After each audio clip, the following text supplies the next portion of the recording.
समन्ता चक्रवालेषु अत्रा गच्छन्तु देवता सद्धम्मं मुनिराजस् सुनन्तु सग्ग मोक्खदं साधु धम्म श्रवण कालो अयं भदन्ता धम्म श्रवण कालो अयं भदन्ता धम्म श्रवण कालो अयं भदन्ता साधु साधु साधु नमो तस् भगवतो अरहतो सम्मा सम्बुद्धस्स नमो तस् भगवतो अरहतो सम्मा सम्बुद्धस्स नमो तस् भगवतो अरहतो सम्मा सम्बुद्धस्स साधु साधु साधु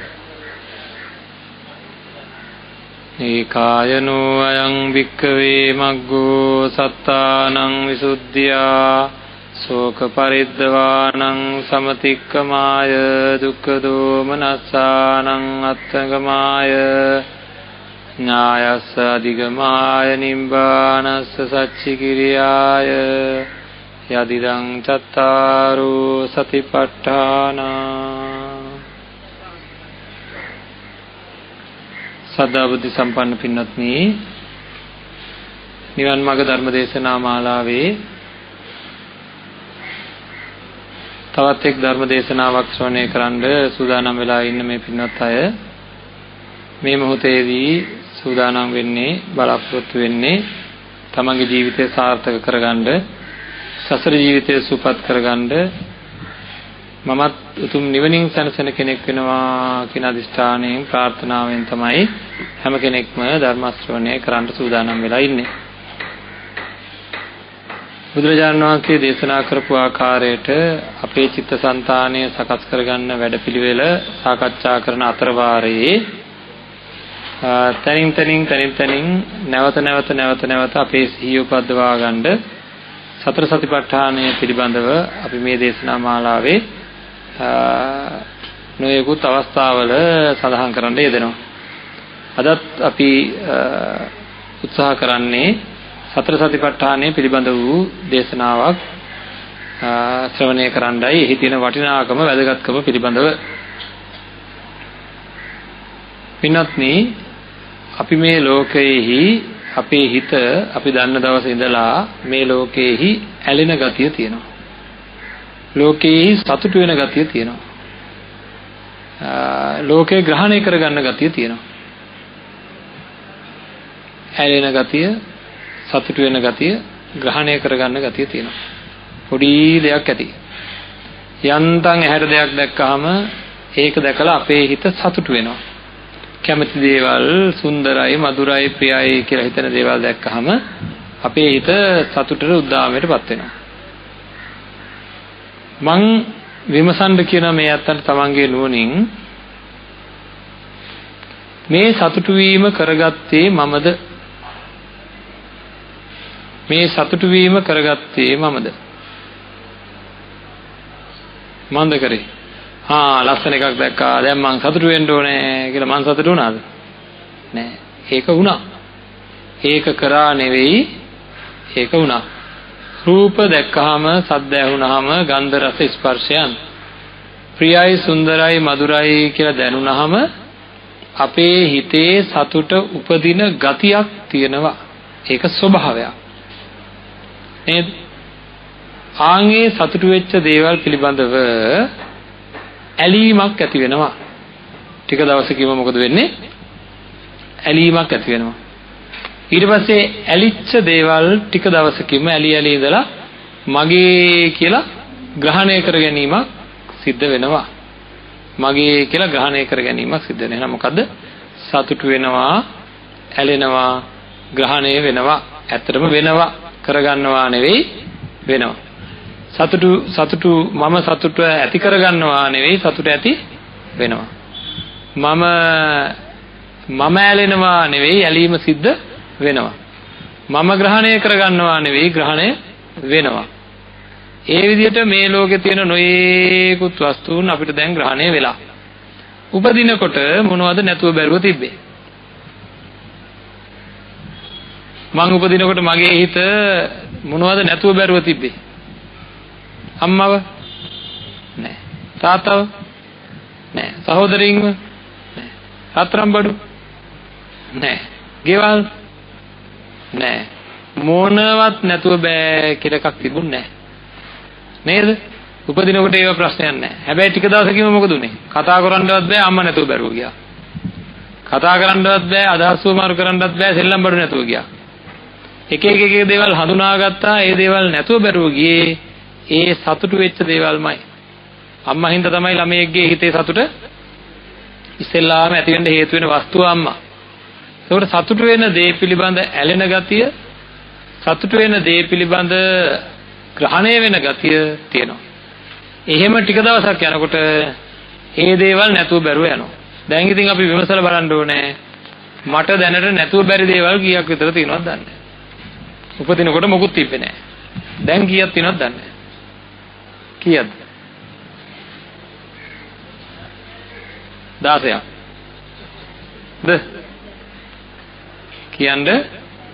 කියන්න බැරි තරම් නැතුව බැරි දේවල් තියෙනවා නේද? ලුණු නැතුවත් බෑ. මිරිස් නැතුවත් බෑ. රූපවාහිනිය නැතුවත් බෑ. නේද? ලස්සනට ගෙවල් දොරවල් නැතුවත් බෑ.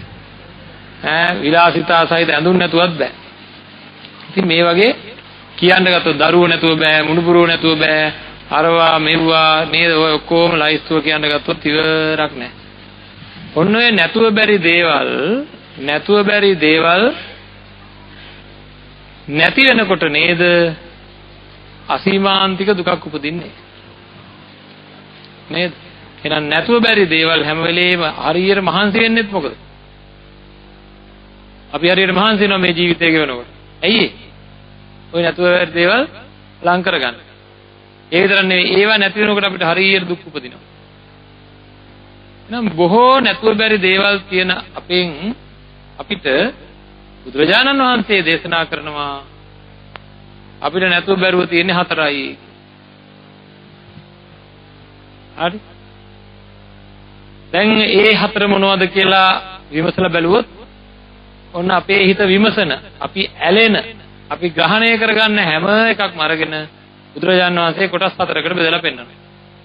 ඒ තමයි කාය, වේදනා, චිත්ත, ධම්ම කියන කොටස්.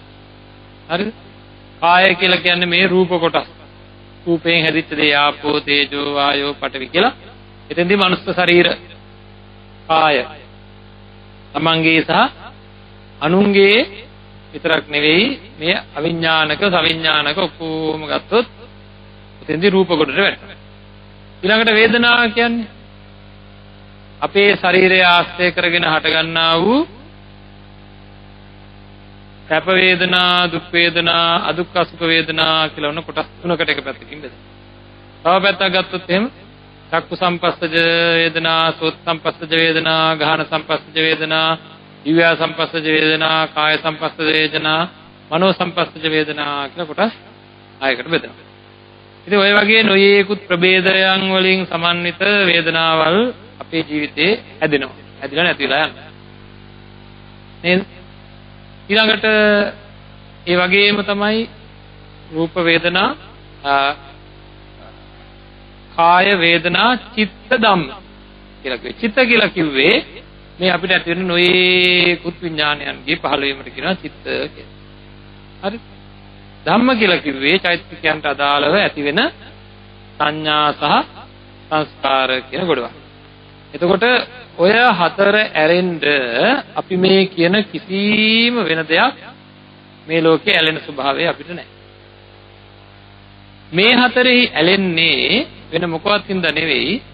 මේ 4 ගැන අපි හරියට දන්නේ නැති හින්දා. වැරදීමක් හින්දායි ඒ සතුට ඇති වෙන්නේ. වැරදීමක් හින්දායි සතුට ඇති වෙන්නේ. හරි? මේ බලන්න. මනුස්සයෙක්ගේ ශරීරයක් පාදාන්තයේ ඉඳලා කේසමත්තකය දක්වාම යහපත් දේවල්, පිවිතුරු, ප්‍රසන්න, සුගඳ, සුන්දර දේවල් වලින්ද හැදිලා තියෙන්නේ. දුගඳ, අප්‍රසන්න, පිළිකුල් දේවල් වලින්ද හැදිලා තියෙන්නේ. දුගඳ, අප්‍රසන්න, පිළිකුල් දේවල් වලින් තමයි හැදිලා තියෙන්නේ. ආහාරයක් අතින් අල්ලලා කාට හරි දුන්නත් කණ්ඩ පිරියයි. වෙන කෙනෙක් අතින් අල්ලලා දුන්නත් කණ්ඩ. ඒ තරම්ම අප්‍රසන්න දේවල් වලින් හැදලා තියෙනවා.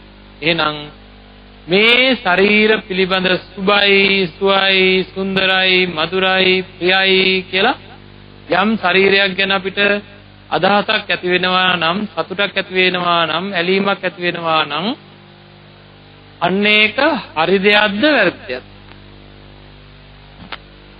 ඒක වැරදි දෙයක්. මේක වැරදි සතුටක්. ආන්ගේ වැරද්ද නිවැරදි කර ගැනීමයි ඉස්සෙල්ලාම කරන්න. අපේ හිත මනුස්ස ශරීර දෙක සතුටු උනේ අන්න ඒ වැරද්ද අපේ හිතට හැඟුනේ නැති හින්දා. හරිද? අපිට දැනුනේ නැති හින්දා.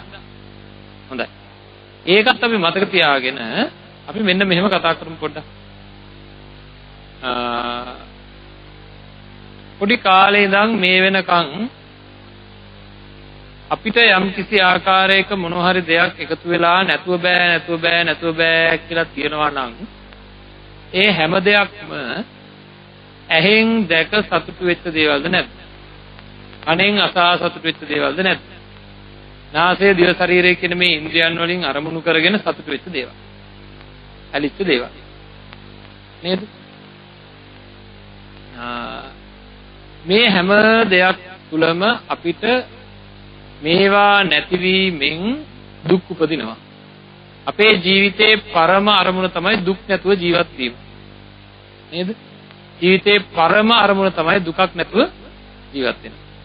එතකොට දුකක් නැතුව ජීවත් වෙන්න අපි උත්සාහ කරන අපි පොඩ්ඩක් කාරණාවක් හොයලා බලන්න ඕනේ. ඇයි අපිට දුක් ඇති වෙන්නේ කියලා. ඔය මං ඉස්සෙල්ලා කියපු ලයිස්තුවම කැමති දේවල්ද නැද්ද? නැතුව බැරි දේවල් කියලා කියන්නේ කැමති දේවල්ද නැද්ද? නේද? හරි. එහෙනම් ඔය කියන නැතුව බැරි දේවල් නැති වෙනකොටයි දුක ඇති වෙන්නේ. ඒ කියන්නේ කැමති දේවල් නොලැබුණොත් මට දුක් ඇති වෙනවා. ඒක හරිය පුදුම කාරණාවක්. දැන් මම අනිත් පැත්තට මේක හරවන්න කියන්නේ. ජීවිතේ ඇති වෙලා තියෙන මොනවා හරි දුකක් තියෙනවා මේ වෙනකන් අපේ ජීවිතේ ඇති වෙලා තියෙන මොනවා හරි දුකක් තියෙනවා නම් ඒ සියලුම දුක් කැමති දේ නොලැබුණ හින්දාද නැද්ද කියලා බලන්න පොඩ්ඩක්. ඒ සියලුම දුක් කැමති දේ නොලැබුණ හින්දාද නැද්ද කියලා බලන්න පොඩ්ඩක්. කවුරු හරි බැන්න මට. ඒ මොකද්ද? කැමති දේ නොලැබුණ.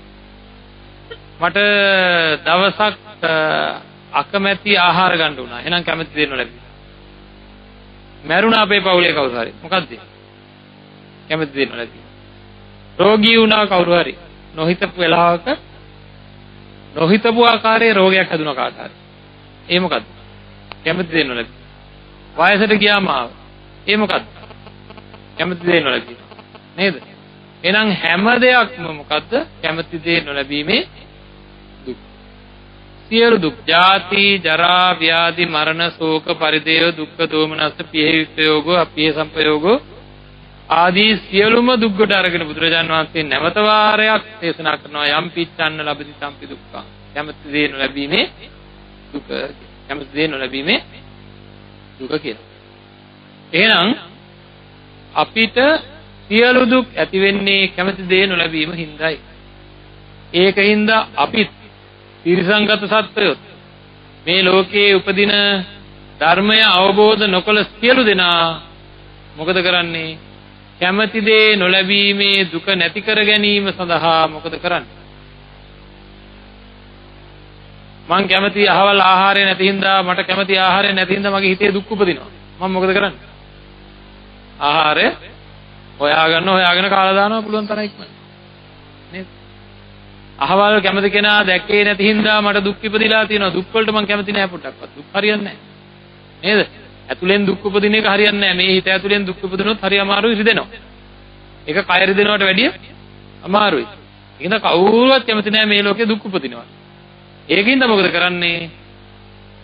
කැමති දේම හොයන.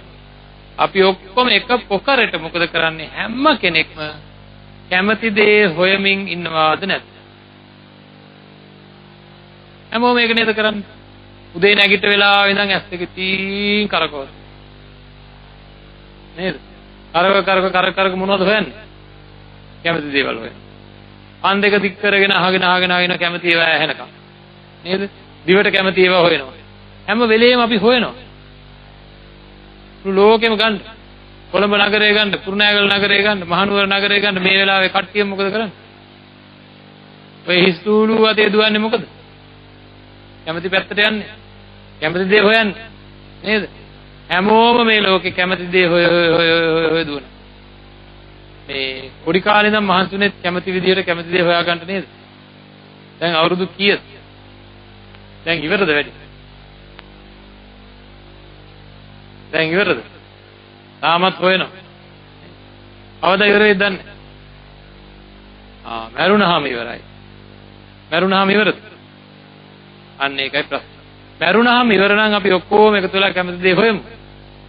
නමුත් මැරුණාම ඉවර නෑ ආයෙ හොයනවා. නේද? හැබැයි ආයෙ හොයන්න ගියාම අපිට මොන වගේ ඇහැක් හම්බෙයිද කියලා කියන්න බෑ. සමහරවිට බලු ඇහැක් හම්බෙන්න පුළුවන්. නේද? හරක් ඇහැක් හම්බෙන්න පුළුවන්. අර බලන්න කිකිලි වුණාට පස්සේ කැමති දේ හොයන්නේ අර කිකිලි අම්මත් එක්ක නේද? ගිහිල්ලා පණු කෑලි, හාල්ලට කෑලි, ඒවා තමයි එතකොට හොයන්නේ. හරක වුණාම කැමති දේ විදිහට හොයන්නේ තනකොළ පුන්නක් වාදී. ඒක නම් කමන්නේ අවුරා වුණාම. එහෙනම් එක එක සත්ත්වනිකායන් වල අපි ඉපදිලා ඒත් කැමති දේ හොයනවා. මේක කවදාවත් ඉවර වෙන්නේ නැහැ. තාරාසංඛ්‍යයේ කල්පලක්ෂයක් තිස්සේ පෙරම්දම් පුරලා මහා බෝධිසත්වයන්න් වහන්සේ සම්මා සම්බුද්ධත්වයට පත් වෙනවා. අන්න ඒ තරම් කාලයක් ඒක නියති කරන ගතට පස්සේ විතරක්. එච්චර කාලයක් මම මොකද දන්නේ නැහැ කර ඉඳලා තියෙන්නේ. මොකද කර ඉඳලා තියෙන්නේ? කැමති දේ හොයෝ ඉඳලා. කැමති දේ හොයෝ ඉඳලා තාම හොයනවා. නේද? පිස්සු වගේද නැත්? අපිට දැනෙන්න ඕනේ පරිණතව සංසාර ජීවිතය ගැන කල්පනා කරන්න ඕනේ. පරිණතව නුවණින් සංසාර ජීවිතය ගැන කල්පනා කරනකොට තේරෙනවා මේ නිෂ්ඵලත්වය කියන්නේ මොකක්ද? එකම කැමති දේ එකම දේ පෙන්වන්නට ඔය ඇස් දෙකට කී සැරයක් නම් දැන් එකම දේ පෙන්නලා සතුටු වෙලා ඇද්ද? ඔය කන් දෙකට කී සැරයක් නම් දැන් කැමති ශබ්දය අස්තවලා සතුටු වෙලා ඇද්ද? ඔය නාසයට දිවට ශරීරයට කී සැරයක් නම් දැන් කැමති දේවල් පෙන්නලා සතුටු වෙලා ඇද්ද? දැන් ඇද්ද? ඒක ඉවර වෙන්නේ ඉවර වෙන්නේ නැති වැඩක් කරනවා නම් කවදාකවත් ඉවර වෙන්නේ නැති වැඩක් කරනවා නම් ඒක නිෂ්ඵලද නැත්නම් සඵලද? නිෂ්ඵලයි. එහෙනම් අපි ජීවිතේ නිෂ්ඵල වැඩක් මේ කර ඉන්න වග අපිට තේරෙන්න ඕනේ. තාම නිෂ්ඵල කාරණාවක් සිද්ධ කර ඉන්නවා කියලා තේරෙන්න ඕනේ. හොඳයි. එහෙමනම් කැමති දේ නොලැබීම කියන දුක නැති කරගන්න කැමති දේ ලබා ගැනීම තමයි අපේ ක්‍රමය. බුදුරජාණන් වහන්සේ ඊට වඩා වෙනස් ක්‍රමයක් දේශනා කළා. අපි හෙව්වේ නැහැ. අපි ඒක හෙව්වේ නැහැ. බුදුරජාණන් වහන්සේ දේශනා කරපු ක්‍රමය මොකද්ද? හැබැයි කැමති දේ නොලැබීම කියන එක සිද්ධ වුණොත් ඉවරයි. කැමති දේ නොලැබීම කියන සිද්ධිය సంతානයක සිදු වුණොත් දුක් ඇති වෙනවාමයි. කැමති දේ නොලැබීම කියන එක සිද්ධ නොකර ගන්න අපි මොකද කරන්නේ? බොහෝ භවභෝග සම්පත් හොයමින් පොරාල්ලමින් දඬු මුගුරු අතට අරගෙන මං කැමති දේවල් කැමති විදිහට කැමති තැන කැමති වෙලාවට කැමති නේද ආකාරයට තියෙන්න ඕනේ කියලා දැඩි ප්‍රශ්නයක ඉන්නේ. ඒ තමයි අපේ ක්‍රමය. බුදුරජාණන් වහන්සේ කැමති දේ නොලැබීම නම් කරගන්න එපා කියලා දේශනා කළා. ඒකට වෙන ක්‍රමයක් පාවිච්චි කරේ. කාට හරි පුළුවන් ද යෝජනා කරන්න.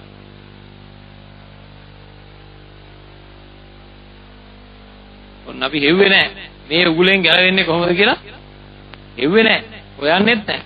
ඔහේ ඉන්නවා. කනවා බොනවා නානවා අඳිනවා බුදිනවා. ආයෙ උදෙන් නැගිටිනවා කනවා බොනවා නානවා අඳිනවා බුදිනවා. ආයෙ උදෙන් නැගිටිනවා කනවා බොනවා නානවා අඳිනවා බුදිනවා. නේද? එහෙම ඉඳලා හරියයිද? මම මෙහෙම අහන්නම්කෝ ඔය ඔක්කොම කියන්නේ ඉස්සෙල්ලා. මේ වෙනකොට ජීවිතේ වැඩියෙන් සිද්ධ වෙලා ඇත්තේ පින්ද පවුද? උත්තරේ තමන්ගේ පැත්තෙන් ගන්න ඕනේ.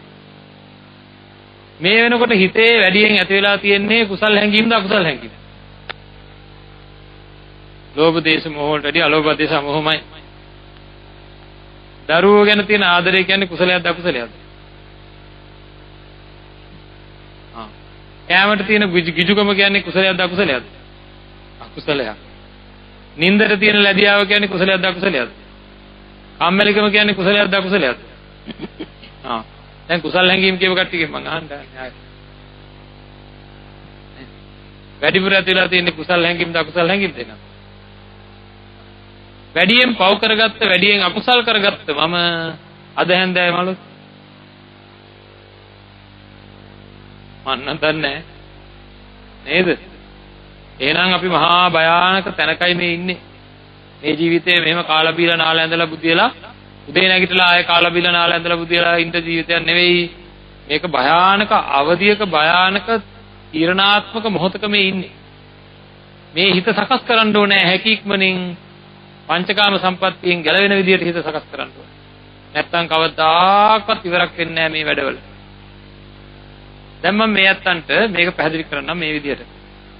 බුදුරජාණන් වහන්සේ දේශනා කරපු ආකාරයට කැමැති දේ නොලැබීම දුකක්. අපි මේ දුක නැති කරගන්න කැමැති දේම හොය ඉන්නවා. බුදුරජාණන් වහන්සේ දේශනා කරපු ක්‍රමය මොකක්ද කියලා මම කියන්න හදන්නේ. සම්මා සම්බුදුරජාණන් වහන්සේ අපිට දේශනා කරනවා කැමැත්ත අයින් කරන්න. කැමැත්ත අයින් කරන්න. කැමැත්ත අයින් කරන්න.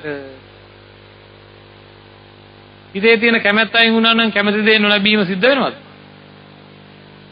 අලුත් ක්‍රමයක් දැන් හම්බෙනවා. නේද? කැමැත්ත තියෙනකන් තමයි කැමැති දේ නොලැබීම වෙන්නේ. නේද? කැමැති දේ නොලැබීම සිද්ධ වෙන්න අපි කරගත්තේ කැමැති දේ ලබා ගැනීම. නමුත් ඒක සාර්ථක වෙලා නෑ. ඒක ලබා ගන්න කැමැත්ත එන්න වැඩි වෙලා. බුදුරජාණන් වහන්සේ දේශනා කරනවා කැමැති දේ නොලැබීම සිද්ධ කරගන්න නම් හිතේ ඇතිවන කැමැත්ත අයින් කරගන්න.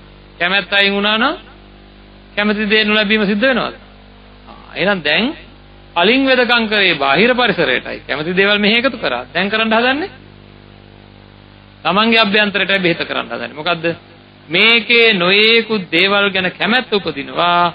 අන්න ඒ කැමැත්ත අයින් කරන්නයි දැන් මේ ලේසි වෙන්නේ. හරි? ඇත්තට කැමැත්ත සම්පූර්ණයෙන් අයින් කළා දැම්මොත් එතකොට කොහොමද තියෙන්නේ?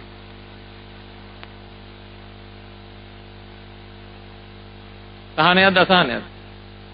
ලොකු සහනයක් ඇති වෙන කැමැත්ත අයින් කරොත්. ඇයි? උදේ නැගිට වෙලාවෙ ඉඳන් හොයන්න දෙයක් නැහැ. කැමැති දේ ලැබෙනකම් පුදුම බරක් හිතේ තියෙන්නේ. බර නැහැ. ගිනි ගන්න ගතිය නැහැ. දැවෙන ගතිය නැහැ. පිච්චෙන ගතිය නැහැ. එහෙනම් කැමැත්ත අයින් වුණා නම් සහනෙම්ම ඉන්න. එහෙනම් මම දැන් මේ අත්තන්ට කියන්නේ. එහෙනම් කැමැත්ත අයින් කළා දාන්න. ආද කියන්නේ. එහෙනම් අද ඉඳන් කැමැත්ත අයින් කළා දාන්න. හොඳේ කියලා ගම කියනවා නම් ආයෙ බණ කියන දෙයක් නැහැ. ඒතර වැඩේ ඉවරයි. කැමැත්ත අයින් කරන්න බැයිලු මේ. එඩිටරෝම කියනවා කැමැත්ත අයින් කරන්න බෑ. උත්සාහ කරන්නම් කියලා උන් ටිකක් එහාට මෙහාට ගිය වචනයක් බලන්න මේ වචනේ අපිට කොච්චර ගැලපෙනවද කියලා. මේ ඇත්ත මට ධර්ම දේශනාවට ආරාධනා කරා. ආරාධනා කරලා විශ්වාසයක් තියාගෙන මේ වෙලාවටම මේ ඇත්ත ආවා. ආරාධනා කරන වෙලාවේ මම කිව්වා නම් උත්සාහ කරන්නම් කියලා. නේද? මේ අය එන්නේ සමහර විට වැඩි සමහර වෙලාවට ඔය උත්සාහ කරන්නම් කියන්නේ 50ට 50. හරිද? ඒ කියන්නේ මොකද? උත්සාහ කරන්නම් කියලා කවුරු හරි කියනවා නම් එයා ඒ කියන්නේ බෑ කියනට වැඩිය නම් ගොඩක් හොඳයි. උත්සාහ කරන්නම් කියන තැන විශ්වාසය මදි හින්දායි එහෙම කියන්නේ. එහෙනම් ආයෙ මං අහනවා එහෙනම් අද ඉඳන් කැමැත්ත අයින් කරන්න. කැමැත්ත අයින් කරන්න. හරි මම කැමැත්ත අයින් කරලා දානවා හෙට උදේ ඉඳන් කියලා කියන්න පුළුවන්ද? කියන්න පුළුවන් නම් හොඳයි. බැරි එකනේ වැඩි කියලා ප්‍රශ්නයක් තියෙනවා නේද? ඒ වුණාට මම මේ අත්තන්ට මෙහෙම කියනවා මේ අය තරම් මේ ධර්ම ශ්‍රවණය වෙන අය තරම් කැමැත්ත අයින් කරපු කට්ටියක් තවත් නැහැ.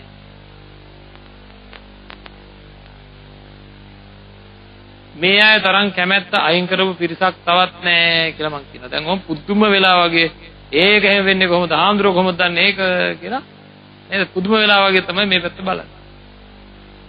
මම ඔප්පු කරලා පෙන්නන්න. කැමැත්ත අයින් කරලා තියෙන බව. පුංචි කාලේ ඔන්චිල්ලා වලට, එල්ලංගෙවල් වලට, බෝනික්කන්ට ලොකු කැමැත්තක් තිබ්බද නැද්ද? දැන් බලෙන්වත් දැන් බෝනික්ෙක් එහෙම කවුරු තෑගරගෙන නැතුනොත් බැන්නුත් අහන්න නේද? එහෙනම් පොඩි කාලේ ඒවට තිබ්බ කැමැත්ත දැන් බලෙන්වත් ගන්න බෑ. අවුරුදු 10ක් විතර වෙනකොට ක්‍රීඩා උපකරණ වලට, සංගීතයට, තව නොයේකුත් දේවල් වලට කැමැත්ත. ඒව දැන් තියනවද? ඒත් අවුරුදු 20 25 අතර කාලේදී වගේ ලොකු දේවල් වලට ජීවිතේ වැඩිපුරම කැමැත්ත තිබ්බ කාලේ. දැන් එහෙනම් මොකද කියන්නේ? කැමැත්ත අයින් කරලා තියනවද නැද්ද ගොඩක් දේවල් වල? එහෙනම් කැමැත්ත අයින් කරන්න පුළුවන්ද බැයිද? දැන් ඔන්න පුළුවන් කිව්වා ඉස්සෙල්ලා වගේ. ඔක්කොමලා කියනවා දැන් පුළුවන් කියලා. පුළුවන් කිව්ව හින්දා මම ආයෙ කියනවා එහෙනම් අයින් කරලා දාන්න.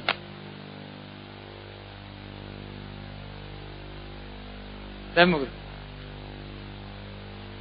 ආයෙ කිසිම සත්‍යයක්වත් නේද? අක්කරි තව ප්‍රශ්නයක් තියෙනවා. අන්න එහෙම අපි ගැන විමසා ධර්මයේ තියා බලන්න ඕනේ. ඔන්න ඔය විදිහට බලන්න ඕනේ. ඇත්ත. කැමැත්ත කියන එක අයින් වුණොත් සම්පූර්ණයෙන් ප්‍රශ්නේ විසඳෙනවා. අපි කැමැත්ත අයින් කරලා තියෙනවා. නමුත් මොකද දැන් තියෙන ප්‍රශ්නේ? වෙන දෙයකට කැමැත්ත ඇතිවෙනවා. අන්න හරි. හරිද? ඒ තමයි එක දෙයක් පිළිබඳව කැමැත්ත අයින් වෙනකොට වෙනත් දේවල් වගේක් ගැන කැමැත්ත අපේ හිතේ ඇති වෙලා පොඩි කාලේ පොඩිම කාලේ කැමැත්ත තිබ්බ දේවල් ගැන අවුරුදු 10 15 වෙනකොට ඒවා අයින් වුණා. අයින් වුණේ වෙන ලයිස්තුවක් එකතු වෙලා. 10 15 වේදී තිබ්බ ලයිස්තුව අයින් වුණේ 20 21 දී වෙනම ලයිස්තුවක් එකතු වෙලා. 20 21 දී තිබ්බ ලයිස්තුව අයින් වුණේ 30 31 දී වෙනම ලයිස්තුවක් එකතු වෙලා. නේද? හැමදාම මේ විදිහට කාලයකට රස්සා පිළිබඳ කැමැත්ත. කාලයකට පරස්තා පිළිබඳ කැමැත්ත. කාලයකට දරුවෝ පිළිබඳ කැමැත්ත. කාලයකට මුණුපුරෝ පිළිබඳ කැමැත්ත. හැමදාම ලයිස්තු මාරු වෙලාද නැද්ද? හැමදාම ලයිස්තු මාරු වෙනවා. මම ඔය එතකොට හැමදාම කැමති ලයිස්තුවක් තියෙනවනේ. මේ දවස්වල කීයක් විතර තියෙනවද දන්නේ ඔය ලයිස්තු? මේ වර්තමාන. අන්න. එන්නේ වගේ තමයි මේ දවස්වල තියෙන ලයිස්තුව තව ටික කාලෙකින් අයින් වෙනවා අලුත් දේවල් එකතු වෙනවා. මම ඔය ලයිස්තුවට කියනවා ඇඬෙන ලයිස්තුව. ඒ කාලෙට අපිට ඇඬෙන්නේත් ඔය ලයිස්තුවෙන්ද දුක උපදින්නේත් ඔය ලයිස්තුවෙන්ද බලන්න. පුංචි කාලේ සෙල්ලම් ගෙවල් වලට ඇඬුවේ නැද්ද? බෝනික්කන්ට ඇඬුවේ නැද්ද? ක්‍රීඩා උපකරණ වලට ඇඬුවේ නැද්ද? සපත්තු වලට ඇඬුවේ නැද්ද? පොත් බෑග් වලට ඇඬුවේ නැද්ද? පැන්සල් වලට ඇඬුවේ නැද්ද? නේද? ඒ කාලෙට හැම කාලෙම අපිට ඇඬෙන්නේ අන්න අර කැමැත්ත තියෙන ලයිස්තුව හින්දා. නේද? එහෙනම් ඒ ලයිස්තුව කාලෙන් කාලෙට මාරු වෙනවා. හොඳයි. මම යෝජනාවක් කරන්නයි මේ ලෑස්ති. කොහොම හරි කරලා අලුත් ලයිස්තුවකට එන්න දෙන්නේ නැතුව නවත්ත ගන්න. හරි? අලුතෙන් කිසිමම දෙයකට මේ හිත ඇතුළට එන්න දෙන්නේ නැතුව නවත්ත ගන්නවා. අලුතෙන් කැමැත්ත ඇති වෙන්න දෙන්නේ නැතුව. ආන් එහෙම නවත්තගෙන එක සැරයක් හරි අය හැමදාම ලයිස්තු මාරු කරලානේ දැන් තියෙන්නේ. එක සැරයක් හරි කිසිමම අලුත් දෙයකට කැමැත්ත එන්න දෙන්නේ නැතුව තියෙන කැමැත්ත සම්පූර්ණයෙන් අයින් කරලා දැම්මොත් කොහොමද මොකද වෙන්නේ?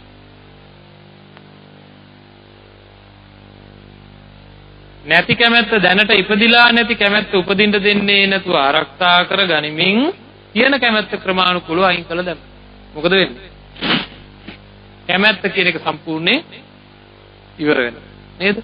කැමැත්ත කියන එක සම්පූර්ණයෙන් ඉවර වුණොත් කැමැති දේ නොලැබීම කියන එක සිද්ධ වෙන්නේ කැමැති දේ නොලැබීම සිද්ධ වෙන්නේ නැත්තම් දුක් නැහැ නේද?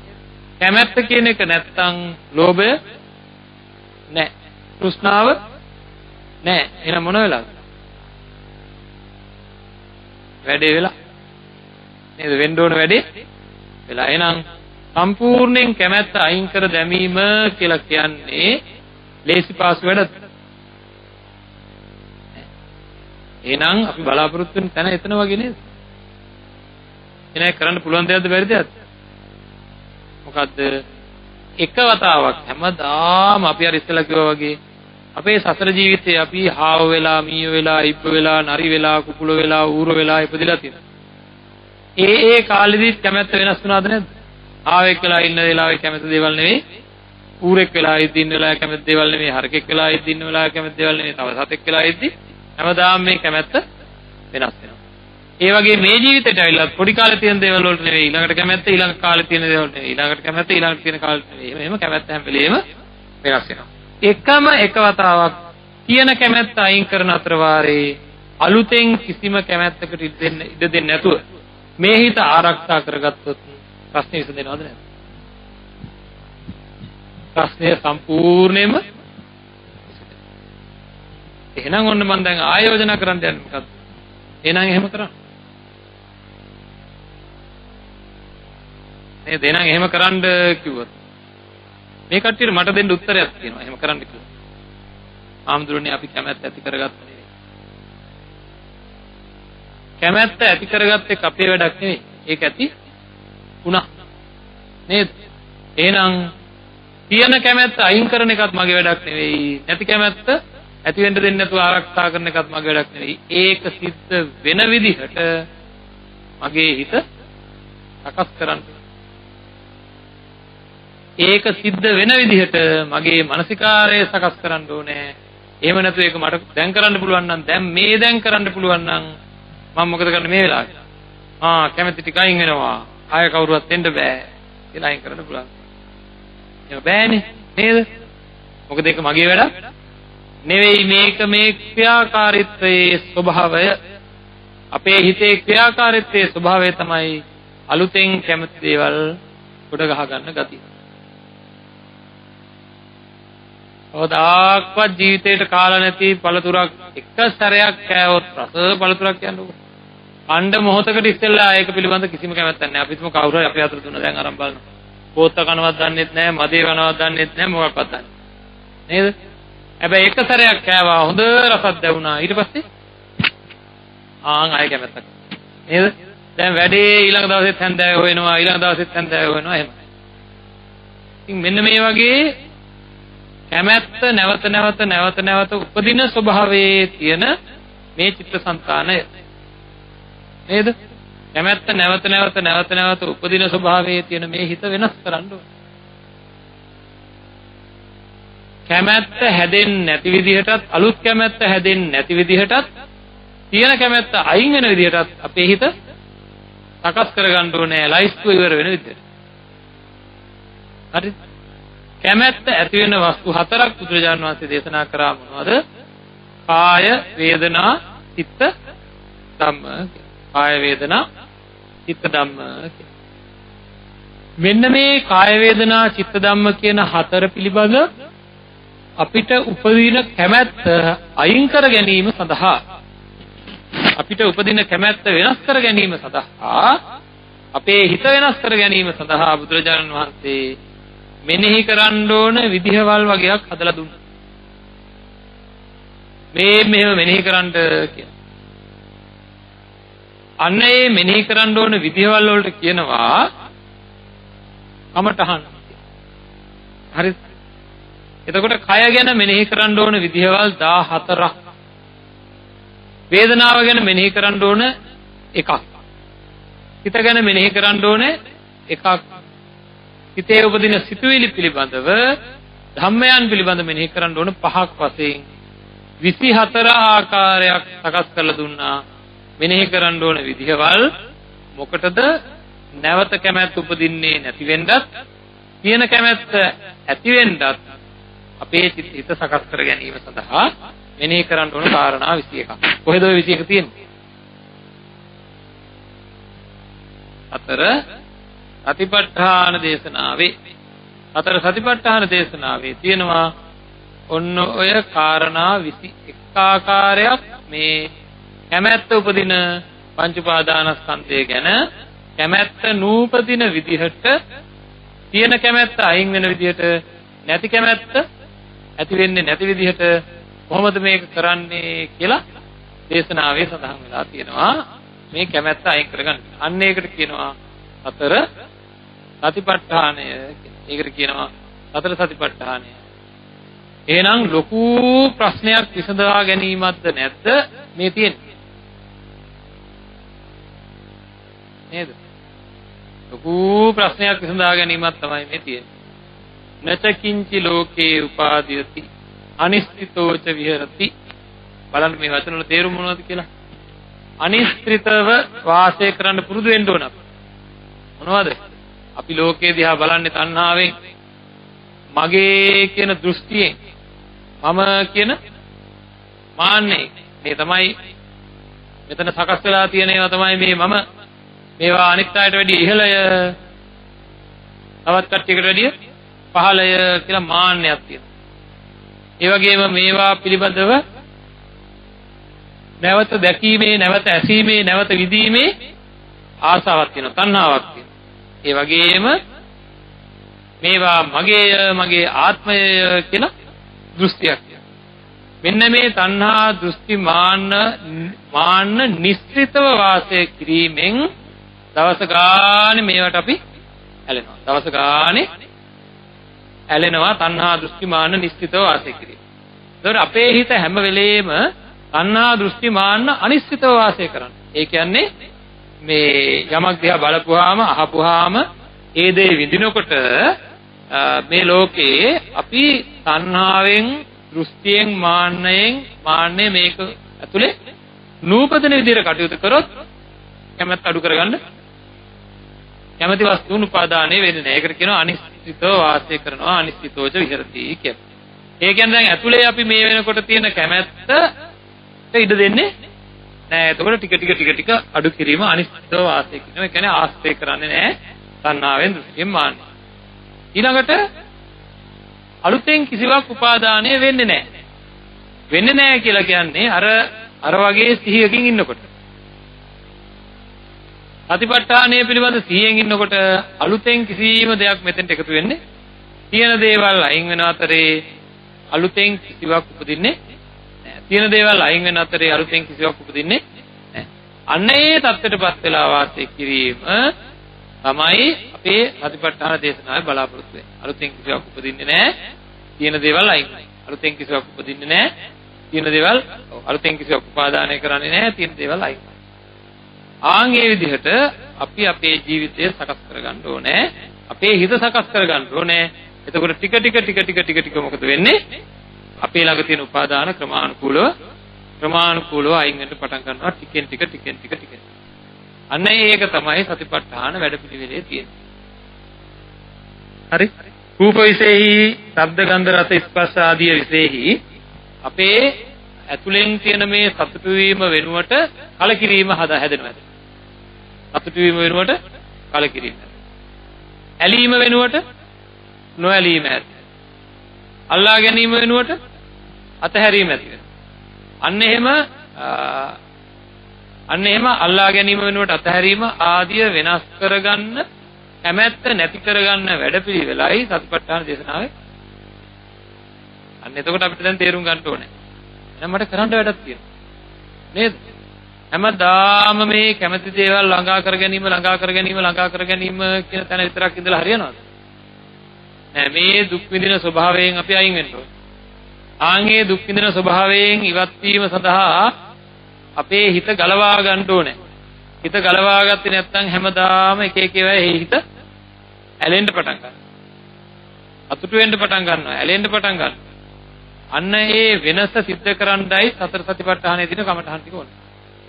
අපි දැනටත් ආනාපාන සතිය, අසුභ භාවනාව ආදී සාකච්ඡා කරලා තියෙනවා. එතකොට ඉදිරියේ එළඹෙන නිවන් මාර්ග ධර්මදේශනා මාලාවේදී වරින් වර අපි සතර සතිපට්ඨානයේ තියෙන කමඨහන් එකින් එක සාකච්ඡාවට ගන්නවා. ධර්මදේශනා මාලාව යන අතර වාරයේදී මම මොකද එහෙම තීරණයක් කරන් තියෙන එක දිගට මේ ටික අපි දේශනා කරන්නේ නැතුව තනින් සතර සතිපට්ඨානයේ තියෙන දේශනාවල් නැවත සිද්ධ කරන්න බලාපොරොත්තු වෙමින් ඉන්නේ. එතකොට අපිට මොකද වෙන්නේ? කාලෙන් කාලෙට මේ මතකයන් නැවත අලුත් වෙනවා. නැත්නම් එක දිගට කමඨහන් 21 දේශනා කරන්නේ නැතුව තනින් හැකි වෙච්ච කරනවා. අද අපි කතා කරේ මේකේ තියෙන මූල ධර්මය. අත්තිකායෝති වා පනස්සතිපච්චුපට්ඨිතා හෝති යාවදේව ඥානමත්තාය පතිස්සතිමත්තාය අනිශ්චිතෝච විහෙරති නචකින්චි ලෝකේ උපාදීයති කියලා අයවල් ගැන ඒ විදිහට දේශනා කරා. ඒ වගේම වේදනාවල් ගැන, සිත් ගැන සහ සිතුවිලි ගැන ඒ විදිහට දේශනා කරා. ඉතින් මේ දේශනාවට අනුව යමින් තමයි අපි අපේ ජීවිතය නිවැරදි කරගන්න ඕනේ. තියෙන ආසාවල් අයින් වෙන්නත්, නැති ආසාවල් ඇති වෙන්නේ නැති වෙන්නත් කටයුතු සම්පාදනය කරගන්න සතර සතිපට්ඨානය වඩන්න ඕනේ. මේ පිළිබඳ අපේ තියෙන අදහසක් තමයි සතිපට්ඨානය ඇහෙන්නේ පවා මලගෙදරක විතරයි. හරි. හොඳට අපි සතිපට්ඨාන දේශනාව අහන්න ඕනේ. මලගෙදරක විතරක් නෙවෙයි, සාමාන්‍ය ජීවිතයේදීත් හොඳට අහන්න ඕනේ. අහලා ඒවා ධාරණය කරගන්න ඕනේ. ධාරණය කරගෙන ඒවා තමන්ගේ මානසිකාරයට එකතු වෙන විදිහට භාවනාවෙහි යෙදෙන්න ඕනේ. අන්න ඒ විදිහට අපි අපේ ජීවිතය නිවැරදි කරගන්න වැඩපිළිවෙලට අවතීර්ණ වෙලා කටයුතු කරගන්න ඕනේ. එහෙම නැත්නම් අපි ලොකු අපහසුතාවයකට, පශ්චාත්තාපයකට පසුව එළඹෙන ඊළඟ භවයේ පවා අසාර්ථක වෙන ස්වභාවයකට එකම දේ කර කර ඉන්න වෙන ගතියකට වැටෙනවා. ඒකින්ද අපි බොහොම දැඩි කල්පනාවකින් තමන්ගේ හිත සකස් කරගන්න වැඩපිළිවෙල තමන් තුළින් උපදවා ගන්න ඕනේ. මොකද අපිට මරණාසන්න කාල වෙනකොට පිහිට වෙන්න කිසිම කෙනෙක් නැත්තේ නැති. ඒකින්ද මුළු මහත් ලෝක ධාතුව අනිත්‍ය දුක්ඛ අනාත්ම ස්වභාවයේ තියෙද්දි නිත්‍ය සුඛ ආත්ම වශයෙන් අපේ හිතවල සතුට ඇලීම ග්‍රහණය වීම ඇති වෙන කාලේ සම්මා සම්බුදුරජාණන් වහන්සේ නමක් පහළ වෙලා ධර්මයේ දේශනා කරපුවාම අපේ හිත වෙනස් වෙලා ඒ අනුව ක්‍රියාත්මක වෙලා නිවන් මඟ අවතීර්ණ කරගන්නවා. ඉතින් ඒ සඳහා අන් අයට පිහිට වෙන්න තමන්ගේ දායකත්වය ලබාගත්ත මේ අත්තන්ගේ දායකත්වයේ හේතුවෙන් ලොවේහි කොහේ හරි තැනක කවුරුන් හෝ මේ ධර්මයේ ශ්‍රවණය කරලා තමන්ගේ හිත මොහොතකට හෝ වෙනස් කරගන්නවා නම්, යම්කිසි කාලයකට වෙනස් කරගන්නවා නම්, තමන්ගේ චර්යා ධර්මයන් වෙනස් කරගන්නවා නම් ධර්ම ශ්‍රවණය කරලා අඩුම ගානේ අදිෂ්ඨාන මාත්‍රාවක්වත් ඇති කරගන්නේ නම් ඒ ඇති කරගන්න වාරයක් ගානේ මේ ධර්ම දානමය පුණ්‍ය කර්ම සිද්ධ කරගත්ත අත්න්ට පුණ්‍ය අනුමෝදනා වෙනවා. ඉතින් බොහෝම පින්වන්ත, බොහෝම පින්ලාභී මේ සියලු දෙනා වෙනුවෙන් අපි ප්‍රාර්ථනා කරනවා, අදිෂ්ඨාන කරනවා මේ ජීවිතයේදී මුතුම් සැනසීමෙන් සැනසේවා, සසර සුවපත් වේවා, අවසානයේ උතුම් නිවනින් සැනසෙන්න මේ පින් හේතු වේවා කියලා ආකාසට්ටා චුම්මට්ටා දේවා නාග මහිත්‍තිකා පුඤ්ඤන්තං අනුමෝදිත්වා තිරං රක්ඛන්තු සාසනං තිරං රක්ඛන්තු දේශනං තිරං රක්ඛන්තු මං පරං